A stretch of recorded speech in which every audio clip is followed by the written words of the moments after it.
Mike, it'd be great to get your opinion as well, especially around the business case behind this modernization. And just to tee it up from what we see is that historically there was a lot of attention around the technology improvement and the technical business case. Yep. But what we find is that there's actually a much more benefit to be get from the wider business transformation that people can achieve once they modernize their technology. Yep. We're keen to hear what your discussions with your clients deliver.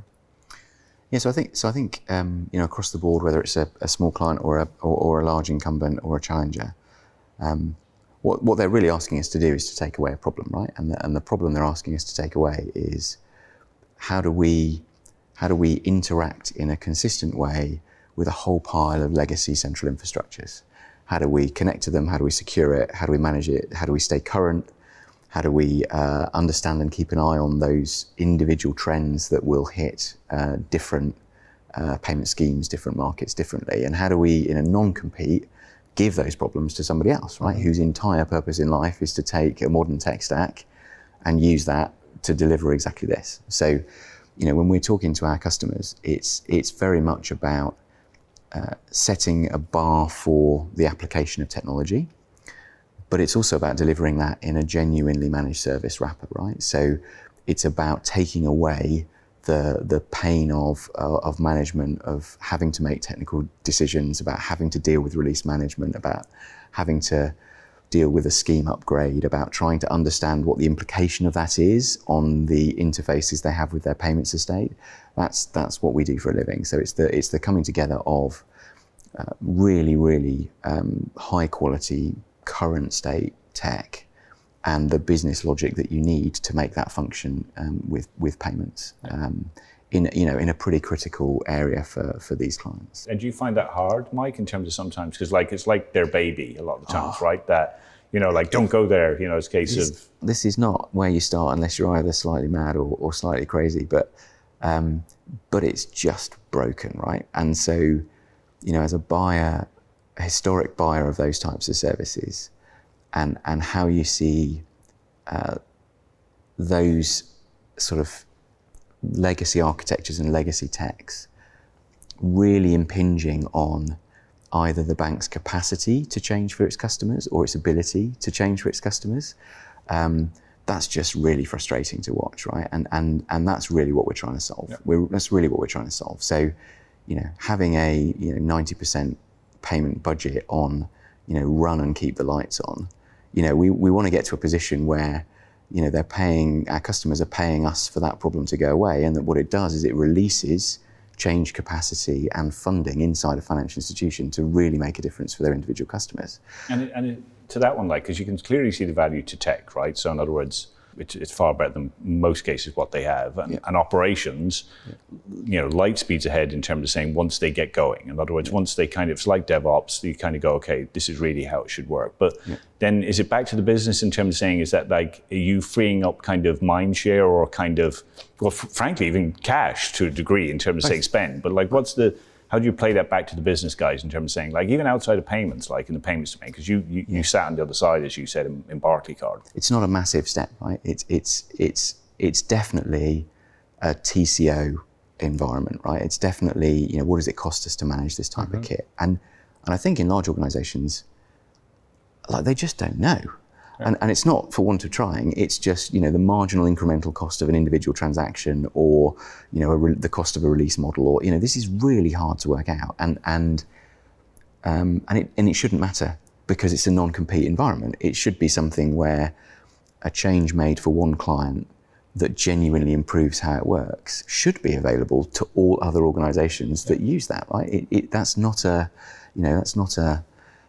retrospective or retrograde step for a client. That's a way of the entire industry trying to solve this problem of just doing this really well for consumers. And I think from our perspective on the business case, there's always a hard component on the business case where you can make the argument that actually the change costs go down, assuming the same level of change. Yeah. Now, what quickly happens is that actually people realize I can change faster now, I want more change. Yeah. So it doesn't mean that your total cost maybe not goes down. Yeah. However, what it does mean is that new change that you add to it is related to what you do for clients. That's right. And then we see many examples, and I'll just take corporate banking as an example. The API kind of productization that's going on. Too many of the incumbent banks cannot adapt at the speed, cannot evolve at the speed that their clients demand them to do, which means they're losing out on clients in that space. This is one of those modernizations that on the long-term impact is actually you're driving revenue through your new API channels, because you can do the quick development, you can respond to customer demands, and you have the tech that developers on the other side they like to work with. And that's maybe one of the things that we have seen that is not as commonly accepted. But if you look at the clients you sell to, it always used to be I'm selling to the CTO on the other side, I'm selling to the kind of business owner. But actually, you're selling to the developer now as well in the new world. If you are kind of modern, if you're well set up, they will choose you over another provider. And they are a key decision maker now. You know, it's one of these things where you kind of have to pinch yourself a little bit and just say, okay, well, how real is this, right? How is it possible that you can be more secure, more resilient, faster, quicker to change, and mutualized, and you take these problems away? But that's what happens if you fundamentally rewrite the technology and the business model. Right. It doesn't happen if you tweak it a bit. Like, you have to throw the old one away and you have to rewrite it. And that's why I think in this space, along with other fintechs in their own niches, if you get that's the real power of what's happening in this market. People are getting white pieces of paper to start again, to solve problems that you can genuinely solve in a completely different way today than you could 10, 15 years ago. If you were to sort of sum up the future of fintech and kind of the industry in 3 words, what would they be? Well, I think the first for me is about personalization. We talked about it before. Yeah. Individual consumers getting very, very personalized and very specific services rather than generic products. I think that's here to stay and here to accelerate. I think the second one is the competition is fierce, right? And again, that's going nowhere. So new entrants is not going to slow down. And I think that will become like a continuous thing over the next 10, 15 years. And I think the third one for me would be platform, actually. I think shared tech, more generally, the principle of shared technology will be key.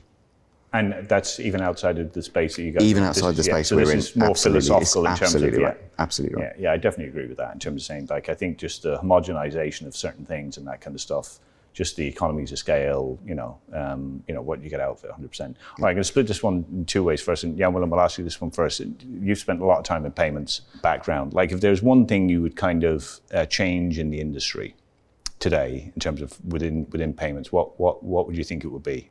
Payments is typically pushed out there from the provider perspective. So they try to control the end-to-end and try to have the final relationship. And I think that's where there's a shift in industry. So what used to be when you issue a card, you can hold it, that's your property as a provider that somebody then uses. I think now payments will be much more integrated. And I think it requires a new thinking in why people would choose a certain payments method. And I think that thinking is still too much about the control of the real estate and less about the preference of the customer. I think that's an important change that needs to happen. All right, Mike, same to you in terms of saying is it the regulators? Is it what would be the thing that you would kick on in terms of in the space that you're in, that if you had a magic wand, you'd kind of... I would like to see individual countries and markets thinking more holistically about the payment landscape in their market. So not joined up enough in terms of standardization. I think that's right. I think it's standardization, user experience, the way regulators look at the different all sorts of things, right? Card versus account versus I think there's a lot of ambiguity and a lot of work still to be done in making that really efficient. Okay, and final question from us, I think, in terms of it's a long way off, 2040. What does payments look like? What does where does Form3 fit in that landscape? I think what would be fascinating is that nobody talked about payments anymore. I think then that's mission accomplished, right? Nobody wakes up and decides to make a payment ever, right? They want to do something or see something or buy something or share something, and I think the world has got very wrapped up with payments as a thing, independent of that. And I think by 2040, it would be fascinating to see a world that just didn't even talk about it, just had no need to talk about it. You know, the value that people wanted to share was shared. That's just how it should be, right? It shouldn't be thought of as a separate exercise. Whether we get there by 2040, and you know, it's a bit about bit about personalisation. It's a bit about ownership. And it's a bit about, you know, the products and services. But I just think you know, the payments industry will have done well if nobody knows it's there. Brilliant. Well, look, Jan Willem and I are delighted to meet you again. It was a pleasure having you here. Great conversation. Really enjoyed it. Thanks very much indeed. Great to be here. Thank you for having me. Mike. Thank you. Thank you. Please subscribe for more great content from XBank. Thanks for watching.